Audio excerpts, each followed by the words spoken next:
have quite a big update for you guys, so follow me through Tractor Supply while I grab some of the supplies that I'm going to talk about needing in this video. So as you can see, I am grabbing rat traps. We are dealing with a rat problem. We have been for a while, but it has been an issue in my baby's coop real bad, so I'm grabbing those. And I'm also grabbing some medicine to mix into their water. So I'll get into all the details here in a second.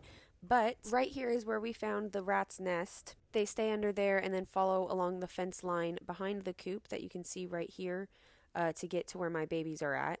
And unfortunately we haven't caught any yet, but we still have them set out just in case. Since we haven't had any luck catching them, we decided to patch up the top area of my coop to keep the rats out because they were pooping up there and causing a problem. So while I'm doing some chicken chores, I want to go ahead and tell you guys what has been going on for the past week with my babies. Monday, May 12th, I was cleaning out their coop and I actually noticed some blood. I was concerned that it was bloody poop because I didn't notice any wounds on any of the chicks. So that made me think that there was a serious problem because bloody poop is usually a pretty serious sign of coccidiosis, which is a parasitic infection. And if you don't catch it quick enough, then it could be fatal to your birds. So it was a really good thing that I caught it on day one. So for the first 2 days, we gave them Ampril 128, which is an off-brand of the Corid that you saw me get in the beginning at Tractor Supply. And then on that Wednesday, I went into Tractor Supply, got the Corid, started treating the babies for the next 5 days.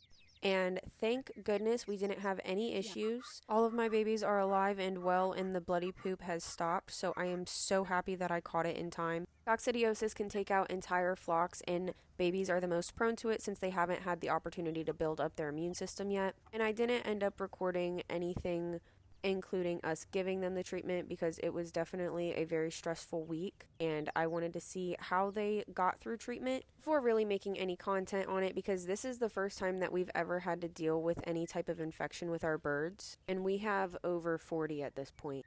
So there's a first time for everything. Thankfully, like I said, I caught it on the very first day. I had to have because it didn't even get much worse. They weren't showing any other symptoms other than the bloody poop. But we are past that now. Thank the heavens. All of my babies are healthy. And we also went ahead and treated all of our free-ranging birds with the Ampril 128, which is a little bit weaker than the Corid, I'm pretty sure. But like I said before, the babies are the most prone to it. At this point, my babies are about 5 weeks old. Which is when they can start catching it. So we gave our free-ranging birds the lighter dosage just to be safe and cover all of our bases because a bird with a weaker immune system or a bird that could be under a little bit more stress can still get an infection. But that didn't end up being the case. We got extremely lucky here and all of our birds ended up being happy and healthy. So now that we got all of that heavy stuff out of the way, here are 2 of our broody ducks. They have been sitting on eggs for a couple weeks now, I think, which means Barbara and Daisy could become duck moms at any time now. We actually just had some baby chicks start hatching from 2 of our broody hens here in the back, so we have lots of good news here on the hobby farm. And in an upcoming video, I will definitely be showing off those itty bitty tiny chicks that were hatched. Right now we have 4 and we are definitely expecting some more in the next couple of days, we hope.